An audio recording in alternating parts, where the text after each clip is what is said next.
हमारे इस चैनल मैथिली गंगा को लाल बटन दबाकर सब्सक्राइब करें व घंटी के निशान का बटन दबाएं ताकि सभी नए वीडियो आप तक तुरंत पहुंचे बिल्कुल मुफ्त।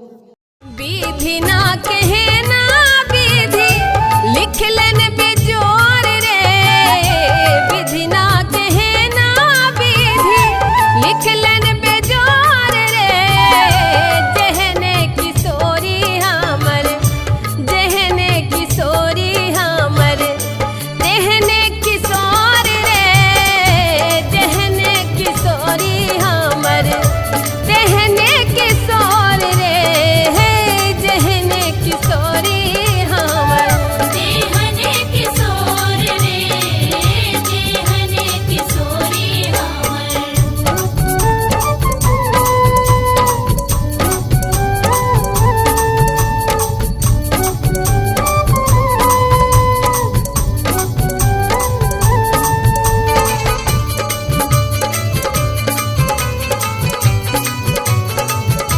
अपने सुन रहल छी गंगा कैसेट के प्रस्तुति।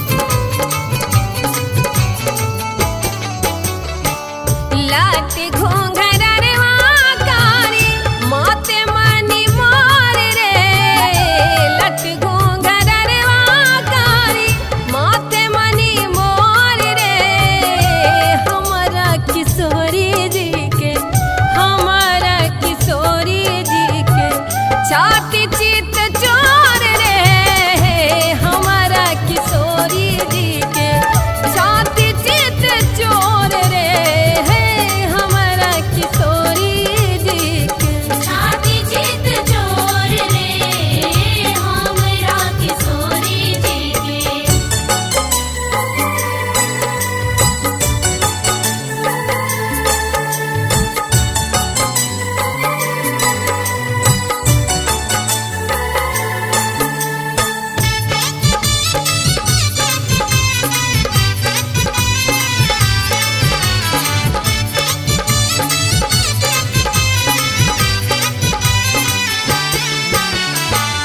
सांवरा सलोना दुल्हा दुल्हीन गोर रे, सांवरा सलोना दुल्हा दुल्हीन गोर रे, अनुपम जोड़ी देखी अनुपम जोड़ी देखी नाचे मन मोर रे, अनुपम जोड़ी देखी नाचे मन मोर रे, अनुपम जोड़ी देखी नाचे मन मोर रे, अनुपम जोड़ी देखी।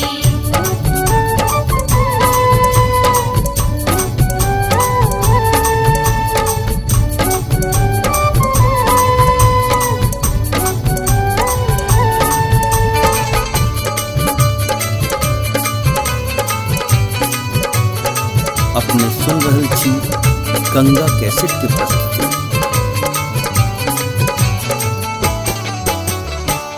देखते सिने